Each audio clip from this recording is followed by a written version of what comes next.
nome do Pai, do Filho e do Espírito Santo. Amém. O Senhor esteja convosco. Ele está no meio de nós. Proclamação do Evangelho de Jesus Cristo segundo Mateus. Glória a vós, Senhor. Se teu irmão pecar contra ti, vai e corrige-o, só tu e ele. Se ele te ouvir, ganhaste teu irmão.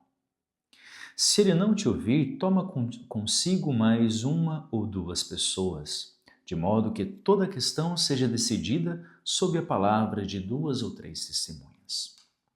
Se ele não os ouvir, dize-o à igreja. Se nem mesmo a igreja lhe ouvir, seja tratado como se fosse gentil ou publicano. Em verdade eu vos digo, tudo o que ligardes na terra será ligado no céu, e tudo o que desligardes na terra será desligado no céu. Eu vos digo mais isto, se 2 de vós na terra concordarem em pedir alguma coisa, isto lhes será concedido por meu Pai que está nos céus. Pois aonde 2 ou 3 estiverem reunidos em meu nome, ali eu estarei no meio deles. Palavra da salvação. Glória a vós, Senhor. Queridos irmãos e irmãs, hoje nos encontramos com o tema da correção fraterna. Algo muito delicado, mas ao mesmo tempo algo muito importante. Porque ninguém consegue crescer e amadurecer se não tem alguém que consiga ajudar a perceber as suas falhas. Vamos pensar assim, quando eu estou na escola, eu preciso ter uma professora. Não simplesmente porque eu sou incapaz de estudar sozinho, mas pode ser que sozinho eu não consiga ir percebendo alguns pequenos erros que me travam e não me permitem avançar mais. Vou dar um exemplo que eu fiz experiência. Quando eu ainda morava no seminário, eu ganhei um violino e sozinho eu comecei a estudar violino. Eu tinha algumas noções já de música e tudo mais, e comecei a estudar violino. Fiquei um tempão tentando estudar violino sozinho e tudo mais, com alguns vídeos.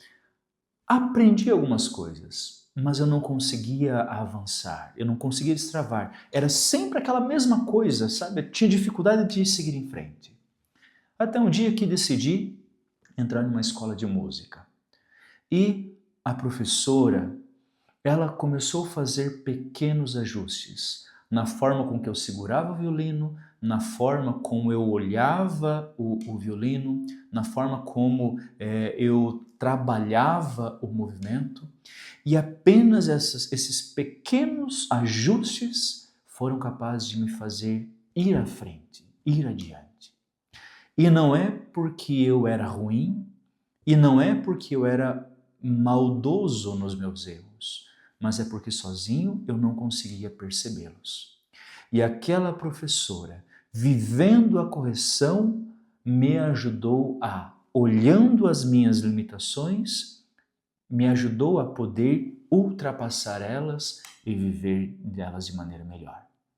Assim também é na nossa vida como um todo. Sempre precisamos de pessoas que possam nos corrigir.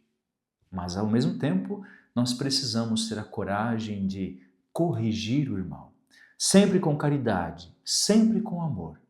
Mas, às vezes, nós ficamos reclamando. Padre, nada muda. Padre, as coisas não dão certo. Padre, as pessoas não saem do lugar.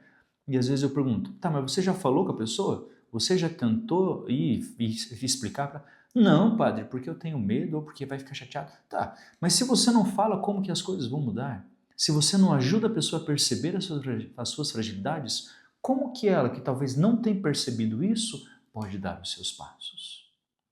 Jesus nos convida a viver esse desafio.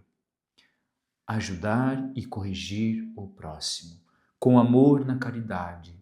Se sozinho eu não consigo, então procuro mais alguém para que possa me ajudar a buscar aquela pessoa e não permitir que ela se perca. Em último caso, recorremos à igreja para que a igreja possa nos auxiliar, seja no padre, seja naquelas pessoas que conseguem alcançar o coração de uma maneira diferente. Não desistamos das pessoas que precisam de nós. corrijamos. Pode ser que muitas pessoas não vão gostar de ser corrigidas, mas aí o problema é delas. Mas nós fizemos o nosso caminho, nós demos o nosso passo. O Senhor esteja convosco, Ele está no meio de nós. Que desça sobre você, sobre sua vida, a bênção do Deus Todo-Poderoso, em nome do Pai, do Filho e do Espírito Santo. Amém.